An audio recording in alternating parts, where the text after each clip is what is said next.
Exam level में आपका स्वागत है। आज हम प्रमुख मठ, मंदिर एवं स्मारक के महत्वपूर्ण प्रश्न जो यूपी पुलिस, सीजीएल, एमटीएस आदि परीक्षाओं के लिए महत्वपूर्ण होगा, तो चलिए शुरू करते हैं। प्रश्न 1। अन्नमाचार्य ने किस भगवान की स्तुति में संकीर्तन की रचना की थी? इसका जवाब है वेंकटेश्वर। वेंकटेश्वर। प्रश्न 2। एलोरा में कैलाश मंदिर के निर्माण में किस राजवंश ने सहयोग दिया था? उत्तर है राष्ट्रकूटा। ये तो बहुत बार पूछा जाता है। हाँ। प्रश्न 3। महाबलीपुरम मंदिर का निर्माण किस राजवंश के शासनकाल में हुआ था? सही जवाब है पल्लवा। अच्छा, पल्लवा। प्रश्न 4। पुरी के जगन्नाथ मंदिर में किन 3 देवताओं की मूर्तियां स्थापित हैं? इसका उत्तर है जगन्नाथ, बलभद्र, सुभद्रा। और 5वां सवाल? प्रश्न 5। द्राविड़ शैली के मंदिर के प्रवेश द्वार को क्या कहा जाता है? जवाब है गोपुरम। प्रश्न 6।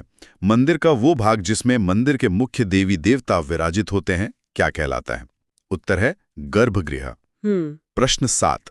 निम्नलिखित में से किस हिल स्टेशन में ऊटी स्थित है? इसका जवाब है ऊटी। अरे ये कैसा सवाल हुआ? हाँ, थोड़ा अजीब है। खैर, प्रश्न 8। भक्ति संत नयनार निम्नलिखित में से किस देवता के भक्त थे? सही उत्तर है शिव। शिव के भक्त। प्रश्न 9। तंजावुर में बृहदेश्वरा मंदिर का निर्माण किसके द्वारा कराया गया था? उत्तर है राजा राजा चोला। राजा राजा चोला। और प्रश्न 10। बौद्ध स्थापत्य कला में प्रार्थना कक्षों को क्या कहा जाता था? उत्तर है चैत्यगृह। प्रश्न 11। भीमबेटका की गुफाएं निम्नलिखित में से किस राज्य में स्थित हैं? उत्तर है मध्य प्रदेश। मध्य प्रदेश। प्रश्न 12। खजुराहो के मंदिर किस राज्य में स्थित है? इसका जवाब भी है मध्य प्रदेश। दोनों एक ही राज्य में? हाँ। प्रश्न 13। कोणार्क सूर्य मंदिर का निर्माण किस राजा के शासनकाल में हुआ था? सही उत्तर है नरसिम्हदेवा प्रथम। नरसिम्हदेवा प्रथम। प्रश्न 14।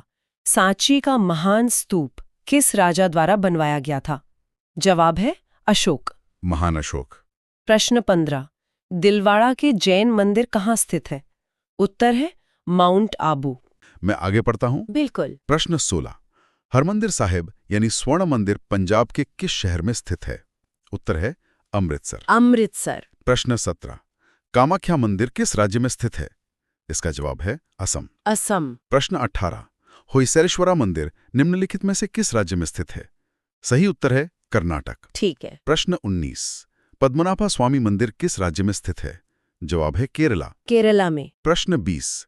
ISU की स्थापना किसने की? उत्तर है प्रभुपादा। प्रश्न 21। सौर मंदिर यानी शोर टेम्पल भारत के किस भाग में स्थित है?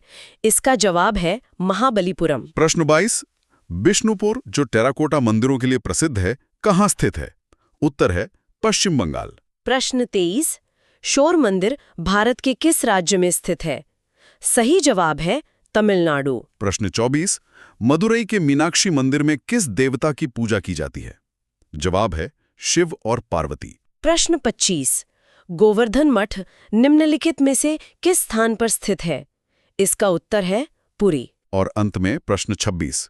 करतारपुर साहिब कॉरिडोर भारत के गुरदासपुर को पाकिस्तान के किस मंदिर से जोड़ता है?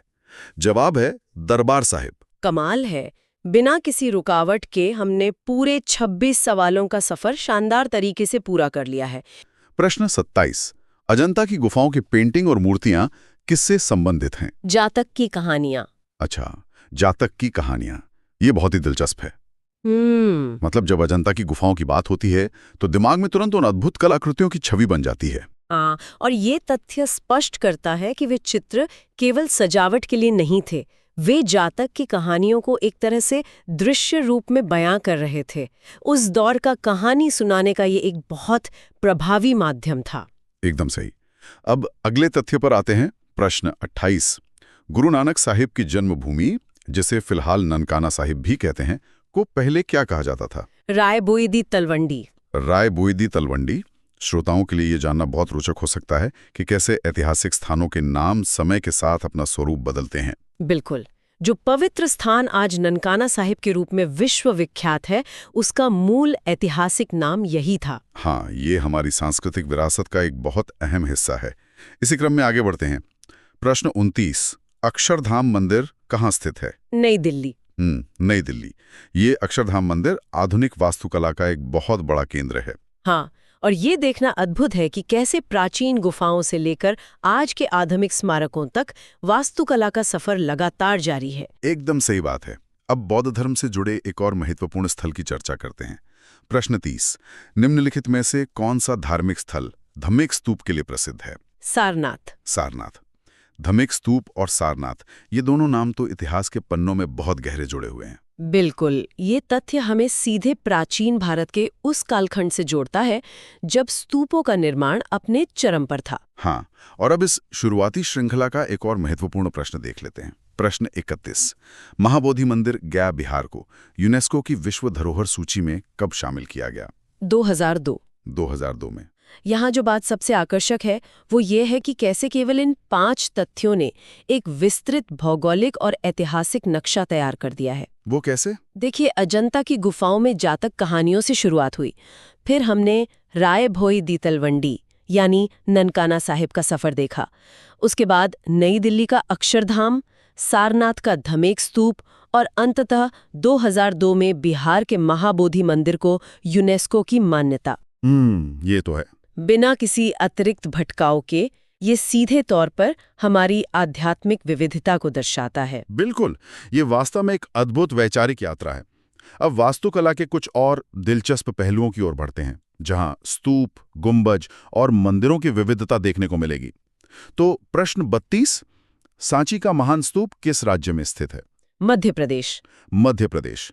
अभी हमने सारनाथ के धम्मेक स्तूप की बात की थी और अब सांची का स्तूप। हाँ, ये बताता है कि स्तूप वास्तुकला देश के अलग-अलग हिस्सों में कितनी महत्वपूर्ण रही है। सही कहा। चलिए वास्तुकला के एक बिल्कुल अलग स्वरूप को देखते हैं। प्रश्न 33, गोल गुंबज जो विजयपुरा में है किस राज्य में स्थित है? कर्नाटक। कर्नाटक। यहाँ भौगोलिक विविधता सच में हैरान करने वाली है। बिल्कुल है। एक पल हम मध्य प्रदेश के सांची स्तूप की चर्चा कर रहे थे और अगले ही पल कर्नाटक के गोल गुंबज तक पहुंच गए। मतलब स्तूप के आकार से लेकर गुंबज की बनावट तक हर राज्य अपनी एक अलग ऐतिहासिक पहचान रखता है। एकदम सही विश्लेषण है। मंदिरों के संदर्भ में अगला प्रश्न देखते हैं। प्रश्न 34, प्रसिद्ध लिंगराज मंदिर किस शहर में स्थित है? भुवनेश्वर। भुवनेश्वर का प्रसिद्ध लिंगराज मंदिर। यह शहर तो अपने आप में अनगिनत मंदिरों का गवाह है। हाँ, और लिंगराज मंदिर उस धरोहर का एक चमकता हुआ सितारा है। बिल्कुल। अब धर्म और संप्रदाय से जुड़ा एक बहुत ही बुनियादी तथ्य देखते हैं। प्रश्न 35, दिगंबर और श्वेतांबर किस धर्म के दो प्रमुख संप्रदाय हैं? जैन धर्म। जैन धर्म। धार्मिक इतिहास का अध्ययन करते समय संप्रदायों का ये विभाजन बहुत महत्वपूर्ण भूमिका निभाता है। हाँ, ये जैन धर्म के 2 प्रमुख स्तंभ हैं। सही कहा। अब जरा राजसी वास्तुकला और किलों की बात कर लेते हैं। प्रश्न 36, गोलकुंडा किला किस राजवंश के राजाओं द्वारा बनाया गया था? काकतीय राजवंश। काकतीय राजवंश। अगर हम इसे व्यापक संदर्भ से जोड़ें तो वास्तुकला और शासकों का ये मेल हमेशा से दिलचस्प रहा है।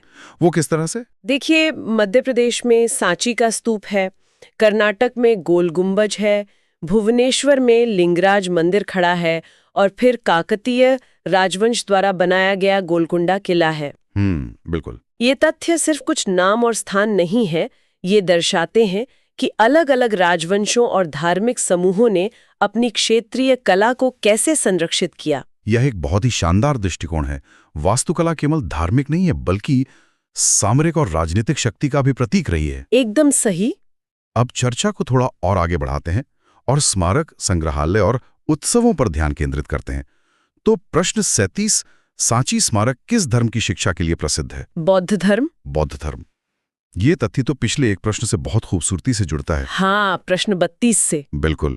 पहले हमने देखा था कि सांची का महान स्तूप मध्य प्रदेश में स्थित है और अब ये पूरी तरह से स्पष्ट हो गया कि ये सांची स्मारक विशेष रूप से बौद्ध धर्म की शिक्षाओं का प्रमुख केंद्र रहा है। ये कड़ियों को जोड़ने जैसा है। सही कहा।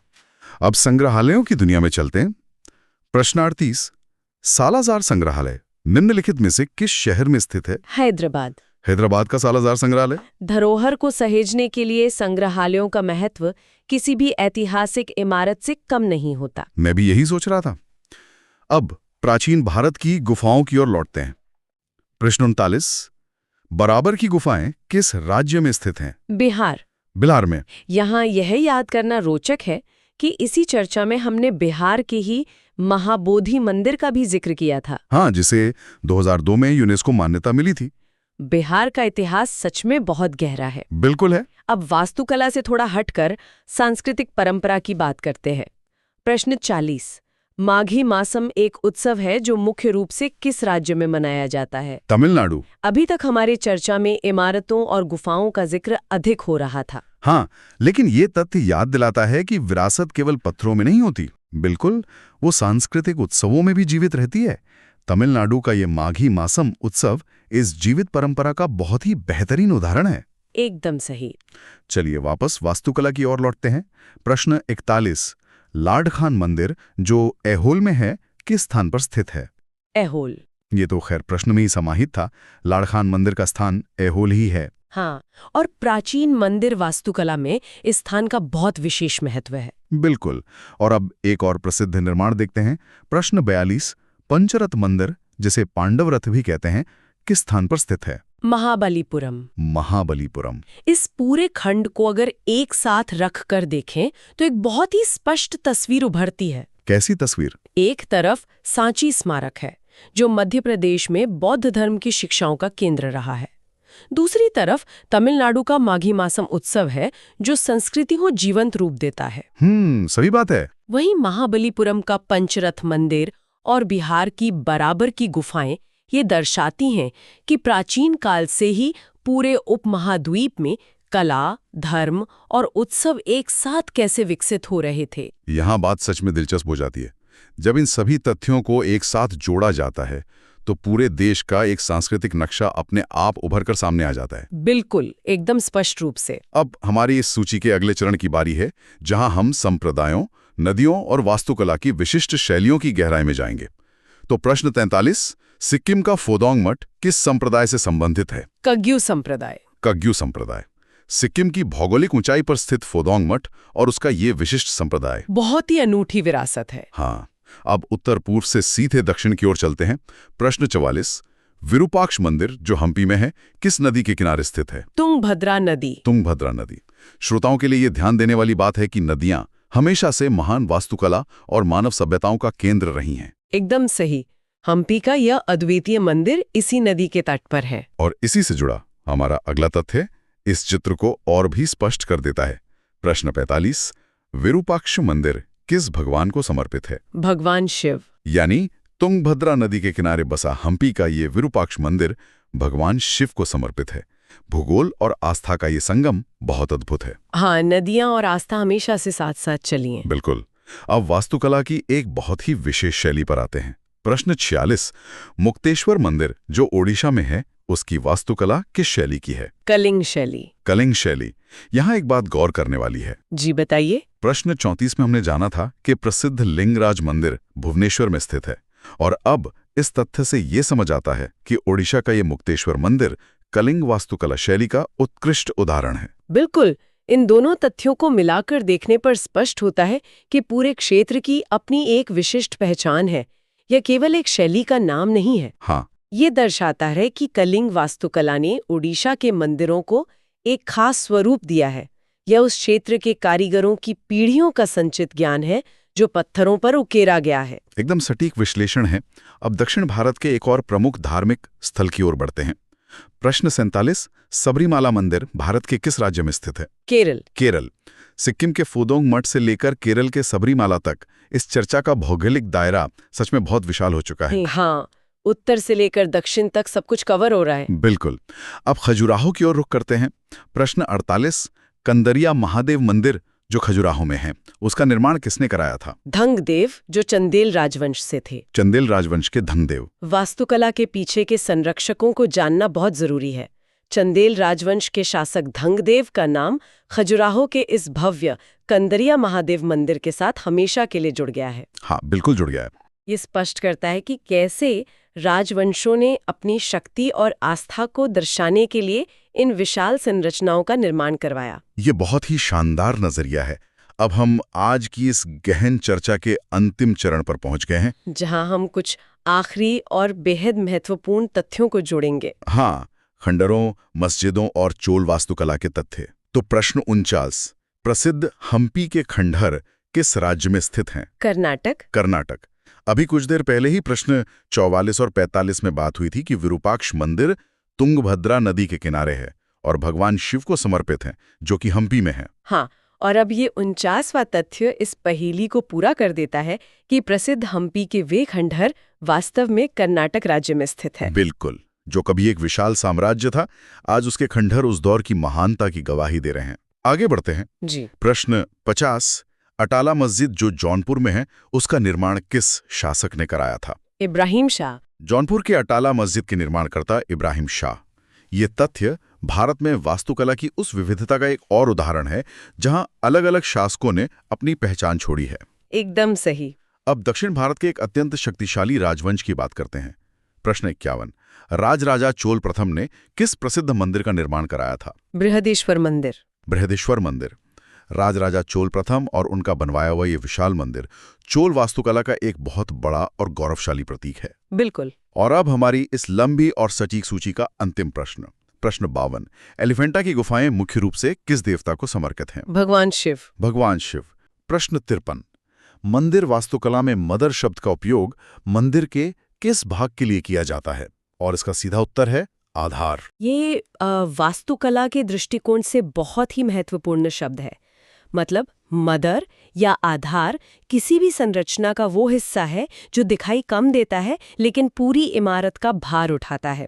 प्राचीन काल में जब विशालकाय पत्थर के शिखर बनाए जाते थे तो उनके नीचे का आधार इतना मजबूत होना चाहिए था कि वो सदियों तक बिना किसी सीमेंट या आधुनिक कंक्रीट के उस भारी वजन को संभाल सके। सच कहूं तो आधार का मजबूत होना ही पूरे मंदिर की लंबी आयु तय करता है। ये सच में एक बुनियादी लेकिन बहुत गहरी बात है कि सबसे महत्वपूर्ण हिस्सा अक्सर सबसे नीचे छिपा होता है। अब दस्तावेज के अगले तथ्य पर नजर डालते हैं जो समय रेखा से जुड़ा है। प्रश्न 54। कंदरिया महादेव मंदिर खजुराहों का निर्माण किस वर्ष के आसपास हुआ था? उत्तर है 999 ईस्वी। 999 ईस्वी।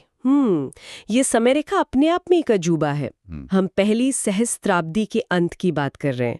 उस दौर में जब दुनिया के कई हिस्सों में सभ्यताओं का विकास शुरुआती चरण में था, तब भारत में इतनी जटिल ज्यामिति रूप से सटीक और विशालकाय संरचनाएं खड़ी की जा रही थीं। ये सोचने वाली बात है कि बिना आधुनिक इंजीनियरिंग या लेआउट टूल्स के इस तरह का खाका कैसे तैयार किया गया होगा। बिल्कुल। और ये कौशल केवल एक क्षेत्र तक सीमित नहीं था। हम देश के दूसरे हिस्से की वास्तुकला को देखते हैं। प्रश्न 55। शोर मंदिर या तटीय मंदिर महाबलीपुरम किस शैली का उदाहरण है? उत्तर है द्रविड़। द्रविड़ शैली भारत की सबसे प्रमुख मंदिर वास्तुकला शैलियों में से एक है। इसे अगर आसान भाषा में समझें तो इसमें एक विशाल पिरामिड के आकार का टावर होता है जिसे विमान कहते हैं और भव्य प्रवेश द्वार होते हैं जिन्हें गोपुरम कहा जाता है। लेकिन शोर मंदिर के मामले में जो बात सबसे ज्यादा प्रभावित करती है वह है इसका स्थान। समुद्र के बिल्कुल किनारे होने का मतलब है कि इसे खारे पानी, समुद्री लहरों और तेज हवाओं से लगातार लड़ना है। पत्थरों के क्षरण का पूरा ध्यान रखा होगा वास्तुकारों ने इसे बनाते समय, जो एक बहुत बड़ी उपलब्धि है। यहाँ पर बात सच में बहुत दिलचस्प हो जाती है, क्योंकि अगला तथ्य केवल देखने वाली कला का नहीं बल्कि सुनने वाली कला का भी है। प्रश्न 56। प्रसिद्ध विट्ठल मंदिर हम्पी में कितने नक्काशीदार संगीत स्तंभ हैं? उत्तर है 56। 56 स्तंभ, और वो भी ऐसे जो संगीत उत्पन्न करते हों। ये वास्तुकला और ध्वनि विज्ञान का एक अकल्पनीय मेल है। पत्थर आमतौर पर ध्वनि को सोख लेते हैं या बेसुरी आवाज करते हैं, लेकिन हम्पी के इन शिल्पकारों ने ग्रेनाइट जैसे पत्थरों के घनत्व को इतने सटीक तरीके से मापा और तराशा कि जब उन पर हल्की चोट की जाती है तो उनमें से संगीत के 7 स्वर निकलते हैं। ये कोई संयोग नहीं है, बल्कि ये उच्च स्तर की वैज्ञानिक समझ को दर्शाता है। पत्थर से संगीत निकालना सच में मानवीय प्रतिभा की चरम सीमा लगती है। अब हम्पी की इन धुन से आगे बढ़कर भूगोल की ओर चलते हैं। प्रश्न 57। मदुरै शहर किस नदी के तट पर स्थित है? उत्तर है वैगई। प्राचीन काल से ही नदियां सभ्यताओं और शहरों की जीवन रेखा रही हैं। वैगई नदी के तट पर मदुरै का बसना ये स्पष्ट करता है कि कैसे जल स्रोतों के आसपास ही महान सांस्कृतिक और धार्मिक केंद्र पनपे। पानी न केवल दैनिक जीवन के लिए आवश्यक था, बल्कि ये बड़े बड़े पत्थरों के परिवहन और मंदिर निर्माण सामग्री को लाने ले जाने का सबसे आसान मार्ग भी हुआ करता था। इसी बात से हम अपने अगले तथ्य की ओर बढ़ते हैं, जो फिर से एक नदी से जुड़ा है। प्रश्न 58। द्वारकाधीश मंदिर गुजरात किस नदी के किनारे स्थित है? उत्तर है गोमती। गोमती नदी और द्वारकाधीश मंदिर का ये संबंध भौगोलिक होने के साथ साथ गहरी आध्यात्मिक जड़ों से भी जुड़ा है। प्राचीन मान्यताओं में नदियां केवल जल का स्रोत नहीं थीं, वे शुद्धिकरण का प्रतीक थीं। किसी भी पवित्र स्थल का निर्माण नदी के तट पर होना ये सुनिश्चित करता था कि तीर्थयात्री पहले जल से खुद को शुद्ध करें और फिर मुख्य परिसर में प्रवेश करें। ये एक पूरी प्रक्रिया का हिस्सा था। ये भौतिक और आध्यात्मिक शुद्धि का एक बेहतरीन संगम है। लेकिन क्या हो जब कोई स्थल नदी के किनारे की बजाय पहाड़ों के भीतर छिपा हो? प्रश्न 59। अजंता की गुफाएं महाराष्ट्र मुख्य रूप से किस धर्म की कला को प्रदर्शित करती हैं? उत्तर है बौद्ध। अजंता की गुफाएं कला और एकांत का एक बहुत बड़ा केंद्र हैं। देखिए, बौद्ध भिक्षुओं को ध्यान और अध्ययन के लिए शहर के शोर शराबे से दूर एक शांत जगह की आवश्यकता होती थी। इसलिए उन्होंने इन खड़ी चट्टानों को उकेर कर अपने लिए विहार यानी रहने का स्थान और चैत्य यानी प्रार्थना कक्ष बनाए। गुफाओं के अंदर की गई चित्रकारी और मूर्ति कला बौद्ध धर्म की करुणा और शांति के दर्शन को बहुत ही जीवंत रूप से प्रस्तुत करती है। पहाड़ काटकर गुफाएं बनाना सच में एक बहुत ही कठिन कार्य रहा होगा। अब हम एक और महान मंदिर के निर्माणकर्ता के बारे में जानेंगे, और ये तथ्य थोड़ा अलग है। प्रश्न 60। विरूपाक्ष मंदिर हम्पी का निर्माण किसने कराया था? उत्तर है लोकमाता। यह इतिहास का वो पन्ना है जिस पे अक्सर कम बात होती है। हम आमतौर पर राजाओं और सम्राटों के नाम सुनते हैं, लेकिन यहाँ रानी लोकमाता का नाम आना ये दर्शाता है कि महान वास्तुकला के निर्माण में महिलाओं का कितना सशक्त और महत्वपूर्ण योगदान रहा है। रानियां केवल महलों तक सीमित नहीं थीं, वे कला की संरक्षक थीं और ऐसे विशाल निर्माण कार्यों का नेतृत्व भी करती थीं। ये एक बहुत ही प्रभावशाली तथ्य है। बहुत ही प्रेरित करने वाली बात है। अब एक ऐसे स्थान की बात जो अपनी भौगोलिक पहचान के लिए पूरी दुनिया में जाना जाता है। प्रश्न 61। भगवान वेंकटेश्वर का प्रसिद्ध मंदिर तिरुमाला किस पहाड़ी पर स्थित है? उत्तर है सप्तगिरी या तिरुमाला। सप्तगिरी का अर्थ है 7 पहाड़ियां। यहाँ सबसे दिलचस्प बात यह है कि ये पहाड़ियां केवल एक रास्ता नहीं है, वे खुद आस्था का एक बड़ा हिस्सा बन चुकी हैं। मंदिर तक पहुंचने के लिए इन पहाड़ियों को पार करने की जो प्रक्रिया है, वो तीर्थयात्री के धैर्य और समर्पण की परीक्षा की तरह है। स्थान और आध्यात्मिक यात्रा का ऐसा विलय बहुत ही अनूठा है। ये पहाड़ियां और मंदिर अब एक दूसरे की पहचान बन गए हैं। अब वास्तुकला को संरक्षण देने वाले राजवंशों की बात करते हैं। प्रश्न 62। मोढेरा का सूर्य मंदिर गुजरात किस राजवंश के शासनकाल में बना था? उत्तर है सोलंकी। सोलंकी राजवंश ने कला को जो संरक्षण दिया, मोढेरा उसका एक जीता जागता प्रमाण है। उस दौर में राजवंशों के बीच अपने राज्य की भव्यता को साबित करने की एक होड़ सी होती थी, और ये भव्यता युद्ध से ज्यादा वास्तुकला के जरिए दिखाई जाती थी। मोढेरा का मंदिर इस तरह से बनाया गया है कि विषुव यानी इक्विनॉक्स के दिन सूर्य की पहली किरण सीधे गर्भगृह में प्रवेश करती है। ये उनका गहरा खगोलीय ज्ञान दर्शाता है। ये सटीकता सच में अचंभित करने वाली है। और जटिलता की बात करें तो अगला तथ्य राजस्थान से है। प्रश्न 63। दिलवाड़ा के जैन मंदिर राजस्थान में कुल कितने मंदिरों का समूह है? उत्तर है 5। दिलवाड़ा के ये 5 मंदिर एक ही दिन में या एक ही व्यक्ति द्वारा नहीं बनाए गए थे। ये दिखाता है कि कैसे एक ही स्थान पर पीढ़ियों तक एक पूरी वास्तुकला का परिसर विकसित किया गया। ये सामूहिक आस्था और निरंतरता का प्रतीक है। संगमरमर पर की गई यहाँ की बारीक नक्काशी इतनी पारदर्शी है कि लगता है जैसे पत्थर की जगह मोम को तराशा गया हो। यह शिल्प कला का एक अद्भुत उदाहरण है। अब हम उन तथ्यों की ओर बढ़ रहे हैं जो इन धरोहरों की खोज और उनकी वैश्विक पहचान के बारे में है। प्रश्न 64। सांची स्तूप की खोज जनरल टेलर ने किस वर्ष की थी? उत्तर है 1818। 1818 की ये खोज इतिहास के दृष्टिकोण से बहुत मायने रखती है। कई बार भव्य से भव्य इमारतें भी समय के साथ जंगलों और मिट्टी के नीचे गुमनामी में खो जाती हैं। सांची का स्तूप भी सदियों तक वनस्पतियों से ढका रहा। इस तरह की खोजें ये याद दिलाती हैं कि हमारा इतिहास बहुत सी परतों के नीचे छिपा है और एक पुरानी इमारत का मिलना पूरे देश के इतिहास के एक पन्ने को फिर से जीवंत कर देता है। और ये ऐतिहासिक पन्ने पूरे देश में अलग अलग शैलियों में फैले हुए हैं। प्रश्न 65। मंदिर स्थापत्य की कलिंग शैली मुख्य रूप से किस राज्य में पाई जाती है? उत्तर है ओडिशा। कलिंग शैली की अपनी एक बहुत ही विशिष्ट और अलग पहचान है। जहां दक्षिण में हमने द्रविड़ शैली के विमान देखे, वहीं कलिंग शैली में मुख्य रूप से एक घुमावदार और लंबा टावर होता है जिसे रेखा देउला कहा जाता है। ओडिशा की ये शैली दिखाती है कि कैसे क्षेत्रीय वास्तुकारों ने स्थानीय मौसम, सामग्री और मान्यताओं के हिसाब से अपने लिए एक बिल्कुल अनूठा मार्ग चुना। यह विविधता ही इस वास्तुकला को महान बनाती है, जिसे विश्व स्तर पर सराहा भी गया है। प्रश्न 66।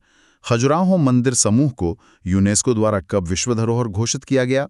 उत्तर है 1986।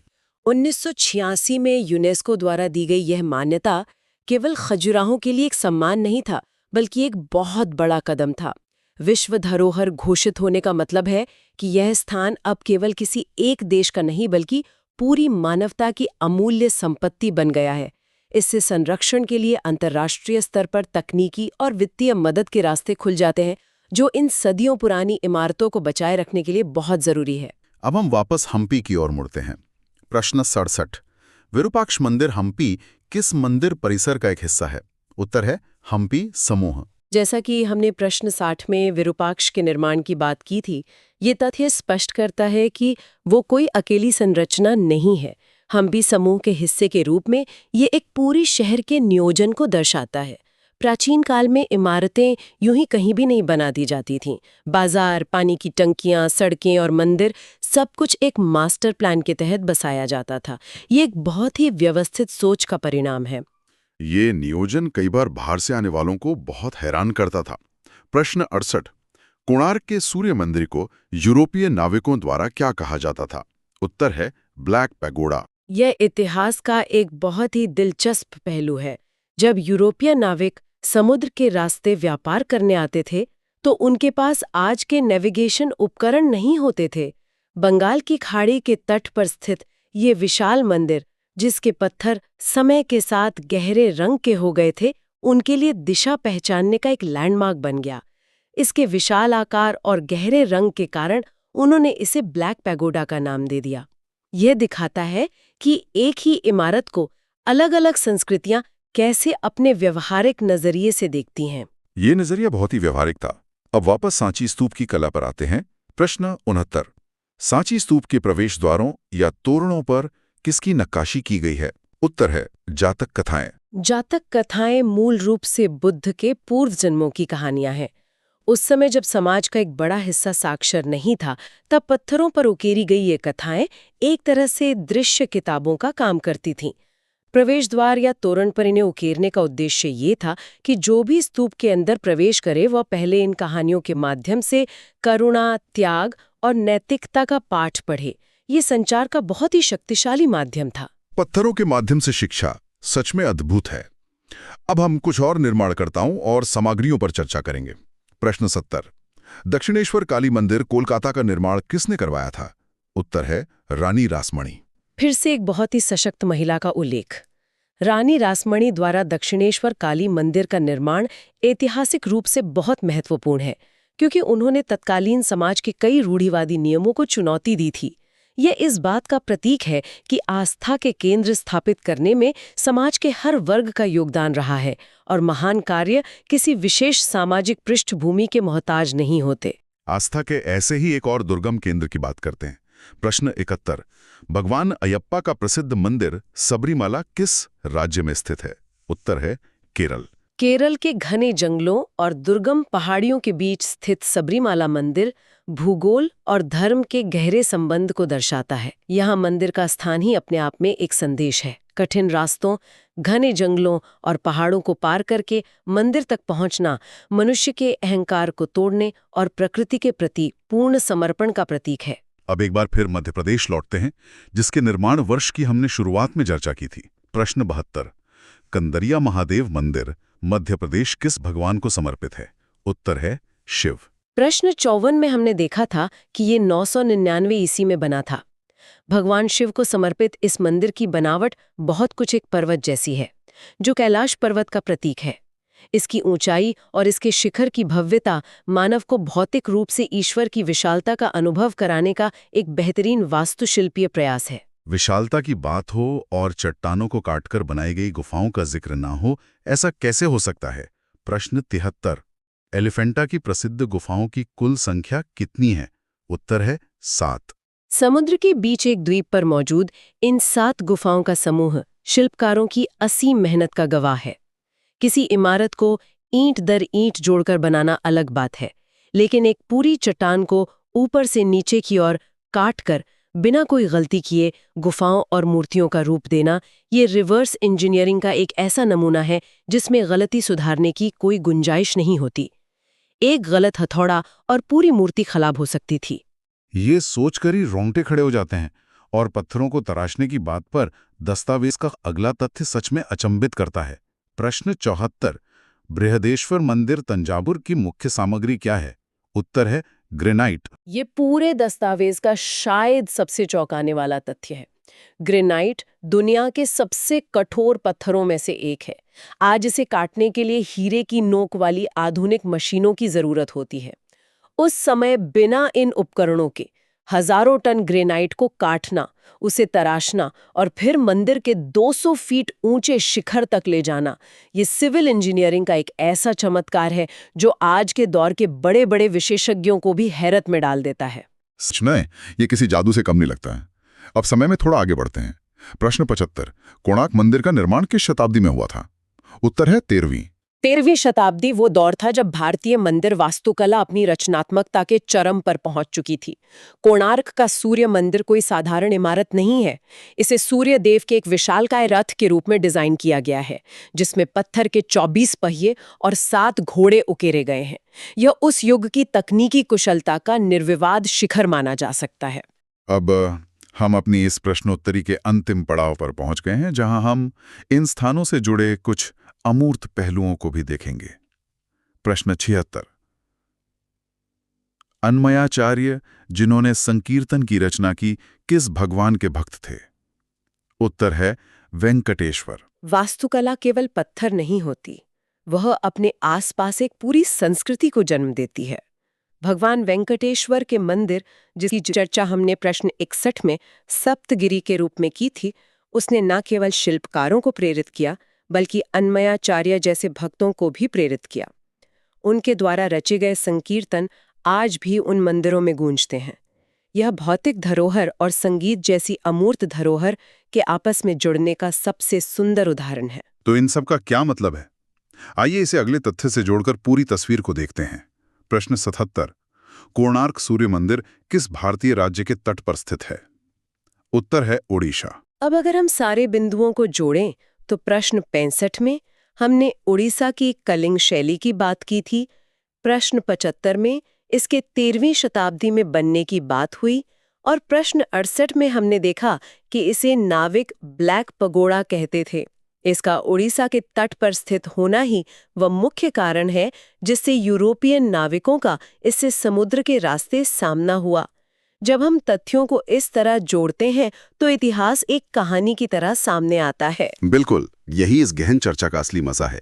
इतिहास को केवल खुली जगह पर नहीं, बंद दरवाजों के पीछे भी सहेजा जाता है। प्रश्न 78। सालाजार संग्रहालय हैदराबाद की स्थापना किसने की थी?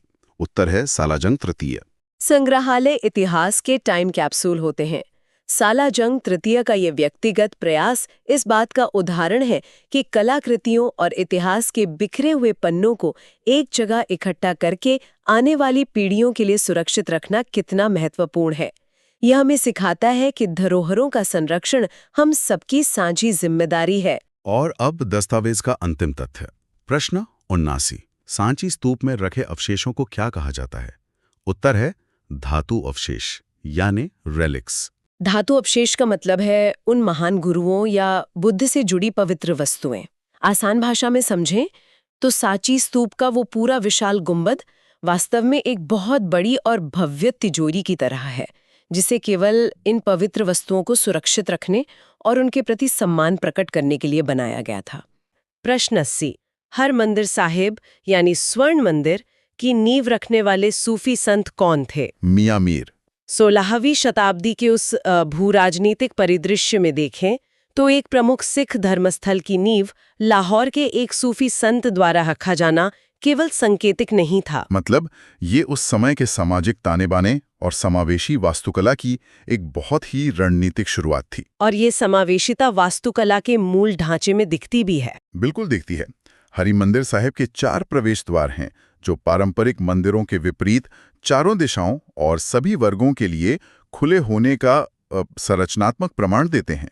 यानी मियां मीर द्वारा रखी गई ये नींव एक ऐसे डिजाइन की शुरुआत थी जहां इमारत का हर पहलू समानता के विचार को भौतिक रूप दे रहा था। एकदम सही।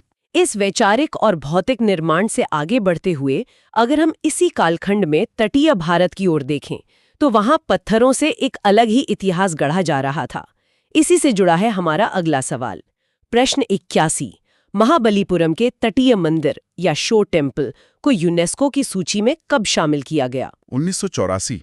सदियों तक समुद्र के खारे पानी और तेज हवाओं का सीधा प्रहार सहने के बाद 1984 में वैश्विक मान्यता मिलना इस बात को रेखांकित करता है कि पल्लव राजवंश की निर्माण तकनीक कितनी मजबूत थी। हाँ, क्योंकि समुद्री तट पर एक विशाल संरचना खड़ी करना इंजीनियरिंग की दृष्टि से एक बुरा सपना हो सकता है।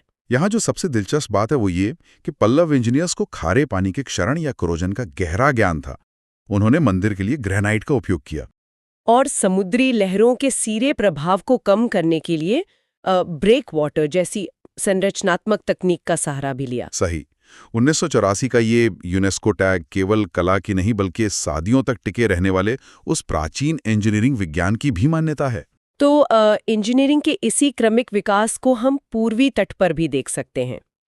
प्रश्न 82। मुक्तेश्वर मंदिर जो ओडिशा में है किस शताब्दी के स्थापत्य का उत्कृष्ट उदाहरण है? 10वीं शताब्दी यानी ओडिशा के कलिंगा वास्तुकला शैली के परिपक्व होने का वो समय, जहां प्रयोगों ने अब एक निश्चित और अत्यधिक अलंकृत रूप लेना शुरू कर दिया था।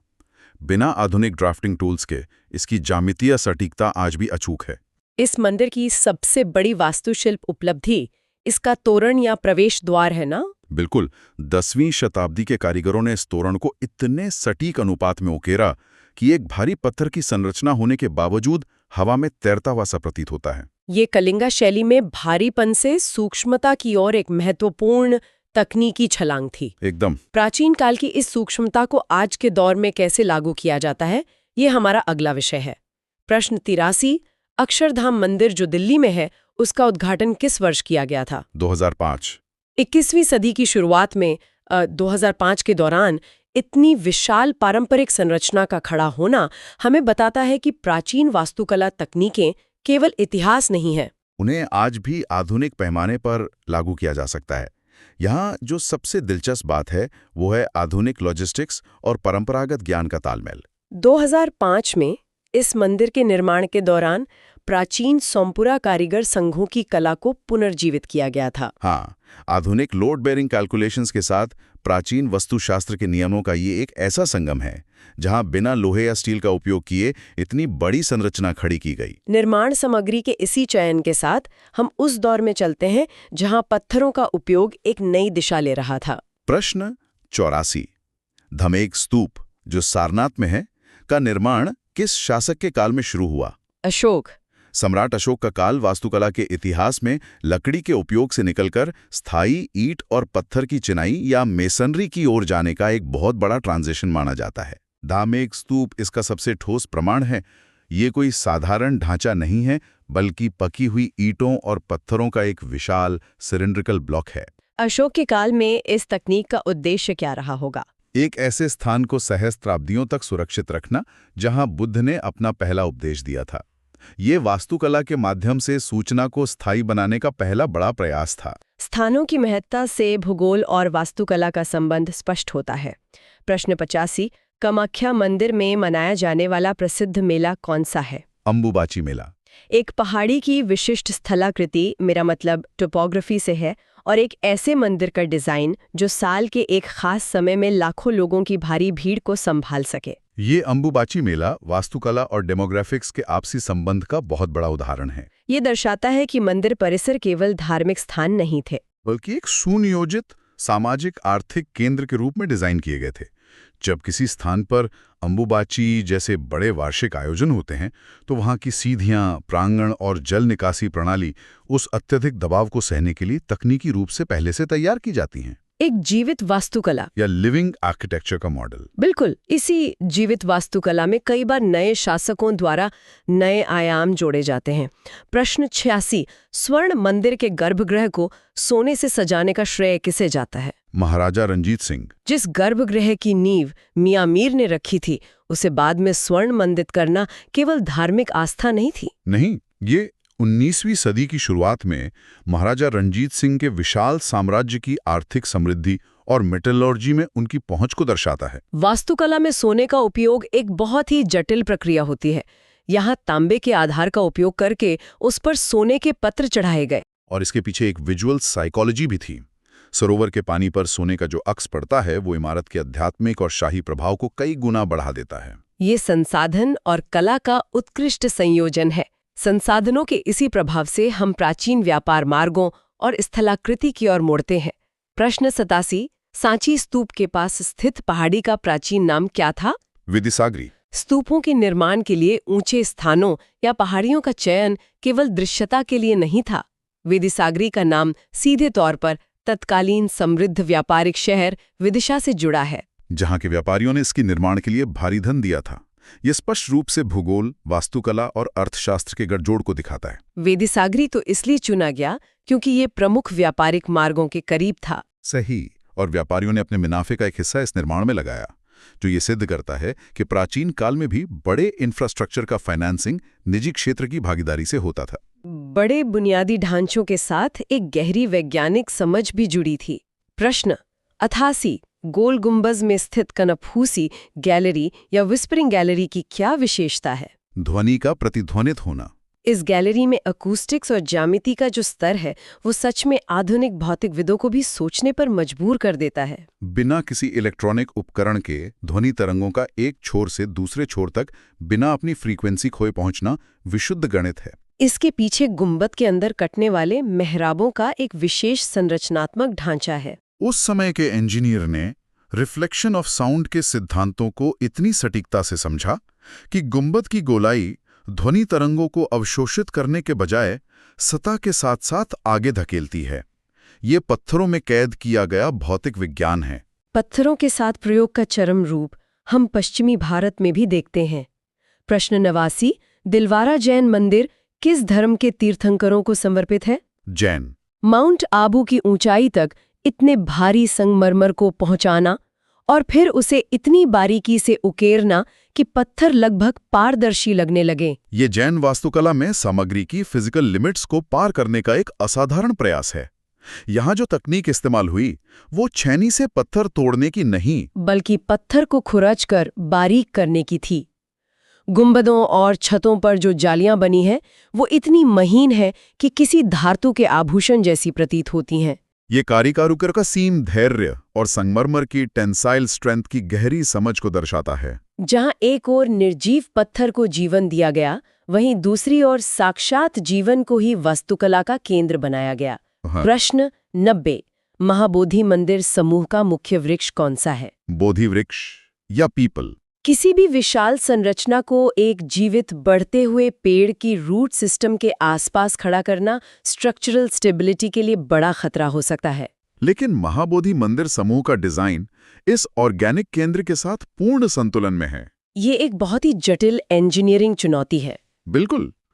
जब आप एक बढ़ते हुए पेड़ के पास नींव रखते हैं तो जड़ों के विस्तार से ईंटें खिसक सकती हैं, महाबोधि मंदिर का पिरामिड नुमा शिखर और आसपास का ढांचा इस तरह से भार डिस्ट्रीब्यूट करता है कि वो वृक्ष को सुरक्षा भी देता है और वास्तुकला का हिस्सा भी बनाता है। इस संतुलन से अब हम वास्तुकला में समय मापन के यंत्रों की ओर चलते हैं। प्रश्न 91, कोणार्क सूर्य मंदिर के पहियों की संख्या कितनी है? 12 जोड़ी, यानी ये 24। कोणार्क के ये 24 पहिए केवल मंदिर को रथ का आकार देने वाली सजावट नहीं है। एस्ट्रोनॉमी के दृष्टिकोण से देखें तो ये पत्थर में उकेरी गई एक विशाल सनडाइल है। इन पहियों की तीलियों की नक्काशी जिस तरह से सूर्य के किरणों के साथ इंटरैक्ट करती है, उस समय को मिनटों तक सटीकता से मापती है। वास्तुकला, ज्यामिति और हॉरोलॉजी का ऐसा मिश्रण जहां एक इमारत टाइम टेलिंग मशीन के रूप में कार्य करती है, ये उस काल की वैज्ञानिक प्रगति का सीधा दस्तावेज है। एकदम सही कहा आपने। प्राचीन विज्ञान की इसी सटीकता को आज के डिजाइन में भी शामिल किया जा रहा है। प्रश्न 52, ISKON मंदिर दिल्ली की वास्तुकला किस शैली से प्रभावित है? आधुनिक और पारंपरिक। परंपरागत शिखर डिजाइन के साथ आधुनिक स्ट्रक्चरल कंक्रीट, स्टील या CNC मिलिंग का उपयोग। ये शैलियों का मिश्रण इस बात का प्रमाण है कि वास्तुकला कभी जड़ नहीं होती, ये नई सामग्रियों के साथ पुरानी ज्यामिति को अपना लेती है। ये सिंथेसिस इस बात पर जोर देता है कि परंपरागत भारतीय वास्तुकला के अनुपात और वस्तु नियम इतने वैज्ञानिक हैं कि उन्हें आधुनिक निर्माण सामग्री जैसे ग्लास या कंक्रीट के साथ आसानी से डिकोड और रिक्रिएट किया जा सकता है। सही, ये अतीत के ज्ञान का वर्तमान की तकनीक के साथ एक सहज अनुवाद है। और जब हम अतीत की इंजीनियरिंग की बात करते हैं तो दक्षिण भारत के प्रवेश द्वार एक अलग ही प्रतिमान स्थापित करते हैं। प्रश्न 93, मीनाक्षी मंदिर मदुरई का मुख्य गोपुरम कितना ऊंचा है? 170 फीट। गोपुरम यानी मंदिर का मुख्य प्रवेश द्वार गुरुत्वाकर्षण के नियमों को देखते हुए बिना आधुनिक क्रेन और मोटर के 170 फीट ऊंचे पिरामिड आकार के टावर को खड़ा करना एक असाधारण स्ट्रक्चरल इंजीनियरिंग है। इन गोपुरमों में इंटरलॉकिंग स्टोन टेक्निक का इस्तेमाल किया गया है, जहां पत्थरों का भार ही उन्हें आपस में जोड़े रखता है।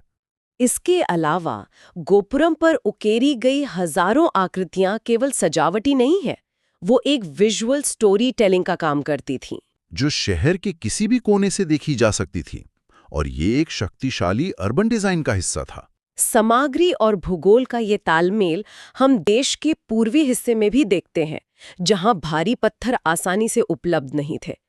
प्रश्न 94, पश्चिम बंगाल के विष्णुपुर में मंदिर मुख्य रूप से किससे बने हैं? टेराकोटा या पक्की मिट्टी। बंगाल की लेटराइट मिट्टी की सीमाओं को समझना और भारी पत्थरों की कमी की भरपाई पकी हुई मिट्टी से करना, ये दर्शाता है कि कैसे स्थानीय कारीगरों ने उपलब्ध संसाधनों को चरम कला में बदल दिया। टेराकोटा पैनल बनाना एक मॉड्यूलर आर्किटेक्चर का प्रारंभिक रूप है। मिट्टी को सांचों में ढालकर और फिर उसे अत्यधिक तापमान पर भट्ठियों में पकाकर इतना कठोर बना दिया गया कि वो सर्दियों की बारिश और नमी झेल सकें। ये डिजाइन में एडेप्टेशन का एक उत्कृष्ट उदाहरण है। बिल्कुल। समय की मार झेलने के बाद इन धरोहरों को बचाने का एक व्यवस्थित प्रयास भी इतिहास का हिस्सा है। प्रश्न 95, सांची स्तूप के संरक्षण के लिए किस बेगम ने दान दिया था? शाहजहां बेगम। 19वीं शताब्दी में वास्तुकला का अध्ययन केवल खजाना खोजने तक सीमित था। शाहजहां बेगम द्वारा सांची के संरक्षण और पहले साइट म्यूजियम के लिए दिया गया धन आर्कियोलॉजिकल कॉन्जर्वेशन के क्षेत्र में एक बहुत बड़ा वैचारिक बदलाव था। ये वो समय था जब पहली बार किसी शासक ने ऐतिहासिक संरचना को उसके मूल स्थान पर ही संरक्षित करने की बात की, बजाय इसके कि वहां से मूर्तियां निकालकर विदेशी संग्रहालयों में भेज दी जाएं। ये आधुनिक हेरिटेज मैनेजमेंट की दिशा में उठाया गया एक बहुत ही महत्वपूर्ण कदम था। सही कहा। हेरिटेज और ज्ञान को सहेजने की ये परंपरा संस्थागत भी रही है। प्रश्न चिन्ह, गोवर्धन मठ जो पुरी में है, किस वेद से संबंधित है? ऋग्वेद। हजारों वर्षों तक ऋग्वेद जैसे विशाल ग्रंथ को बिना किसी लिखित लिपि के केवल श्रुति और स्मृति के माध्यम से सहेजना? गोवर्धन मठ जैसी संस्थाओं की वास्तुकला विशेष रूप से इस ओरल ट्रांसमिशन के लिए अनुकूलित की गई थी। मठों की वास्तुकला में ऐसे प्रांगण और कक्ष बनाए जाते थे जिनकी अकूस्टिक्स, मंत्रोच्चारण और रटने की प्रक्रिया के अनुकूल हों। ये एक ऐसा भौतिक स्थान था जिसका मुख्य उद्देश्य एक अमूर्त ज्ञान को पीढ़ी दर पीढ़ी सुरक्षित रखना था। संस्थागत निरंतरता का ये एक बड़ा प्रमाण है। निरंतरता के साथ ही जीरो एरर आर्किटेक्चर भी भारत की एक बड़ी उपलब्धि रही है। प्रश्न 97, महाबलीपुरम के पंचरथों में सबसे बड़ा रथ कौन सा है? धर्मराज रथ। मोनोलिथिक वास्तुकला यानी एक ही विशाल चट्टान को ऊपर से नीचे की तरफ तराशते हुए एक पूरी इमारत बना देना। धर्मराज रथ इस तकनीक का सबसे जटिल रूप है, जहां एक भी गलत प्रहार पूरी चट्टान को बर्बाद कर सकता था। इस टॉप डाउन नक्काशी में कोई अतिरिक्त पत्थर जोड़ा नहीं जा सकता था। पल्लव कारीगरों को पूरी इमारत का 3D मॉडल अपने दिमाग में रखना होता था। धर्मराज रथ का निर्माण न केवल शिल्प कौशल का चरम है, बल्कि ये उस राजवंश की ओर से एक बड़ा भू राजनैतिक संदेश भी था कि उनके पास ऐसा अकल्पनीय मानव संसाधन और तकनीकी क्षमता मौजूद है। सही। ये तकनीकी क्षमता और कलात्मक दृष्टि हमेशा महलों और मंदिरों तक सीमित नहीं रही है। प्रश्न 18वें, भीमबेटका की खोज किसने की थी? डॉक्टर विष्णु श्रीधर वकांकर। प्रागैतिहासिक कला की ये खोज केवल चित्रकला के बारे में नहीं है, ये उन प्राकृतिक रॉक शेल्टर्स के जियोलॉजी के बारे में भी है जिन्होंने एक प्राकृतिक कैनवस प्रदान किया। और उन मिनरल पिगमेंट्स के बारे में है जो हजारों सालों तक मिटे नहीं। डॉक्टर वकांकर की ये खोज दिखाती है कि कैसे आयरन ऑक्साइड और अन्य खनिजों का केमिकल कॉम्पोजिशन इतना टिकाऊ था कि वो कठोर मौसम में भी सुरक्षित रहा। ये खोज इस बात को बदल देती है कि हम मानव इतिहास की टाइमलाइन को कैसे देखते हैं। ये कला और रसायन विज्ञान के शुरुआती प्रयोगों का एक दुर्लभ पुरातात्विक साक्ष्य है। और वास्तुकला में प्रयोग जब शाही पैमाने पर होते हैं तो वो भूगोल को भी चुनौती देते हैं। बिल्कुल। प्रश्न 99, बृहदेश्वरा मंदिर को दक्षिण मेरू के नाम से भी जाना जाता है, ये कहाँ है? थंजावुर। चोला साम्राज्य की ये संरचना इंजीनियरिंग का एक चमत्कार है। 80 टन के ग्रेनाइट शिखर को 200 फीट से अधिक की ऊंचाई पर स्थापित करना और इसके लिए कई मील लंबा रैंप बनाना दक्षिण मेरू नाम को पूरी तरह सार्थक करता है। बृहदेश्वरा मंदिर केवल एक पूजा स्थल नहीं था, ये चोला राजवंश का शाही बैंक, प्रशासनिक केंद्र और उनका सबसे बड़ा भू राजनीतिक दावा था। बिना क्रेन के इतने भारी पत्थर को उस ऊंचाई पर लॉक करने की तकनीक चोला इंजीनियर्स के लॉजिस्टिक्स मैनेजमेंट और गुरुत्वाकर्षण के सटीक ज्ञान को स्थापित करती है। और अब इस विश्लेषण के अंतिम पड़ाव पर आते हैं, जहां दो अलग-अलग वास्तुकला प्रणालियां आपस में मिलती हैं। प्रश्न 100, अताला मस्जिद जो जौनपुर में है, इसमें किन दो शैलियों का मिश्रण मिलता है? हिंदू और इस्लामिक। ये एक बहुत ही स्पष्ट स्ट्रक्चरल सिंथेसिस है, जहां त्राबेट यानी स्तंभ और बीम के प्रणाली का सीधा मिलान आक्यूएट यानी मेहराब और गुंबद की प्रणाली के साथ होता है। शर्की राजवंश के अधीन जौनपुर में वास्तुकला का ये एक नया विकास था। स्थानीय कारीगरों ने अपने पारंपरिक ज्ञान का उपयोग करते हुए नई ज्यामितीय मांगों को पूरा किया।